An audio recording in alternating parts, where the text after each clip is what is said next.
A lot of people start to be afraid of dog at the beginning, and now it's really love, understand that the dog is able to work for the blind people as another pair of eyes.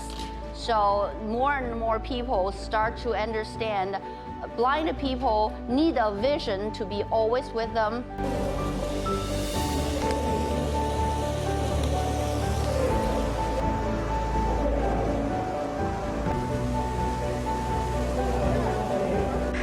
随着大家越来越了解导盲犬，第2年的时候，跟我能去的地方就是1家商场、2家超市，能进去了。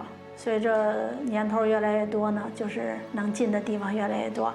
2015年5月1号，铁道部颁发法律，导盲犬可以坐火车、高铁了，那就是导盲犬可以去全国各地了。同时北京地铁也立法导盲犬准入了，这样的话导盲犬能去的地儿就会更多了。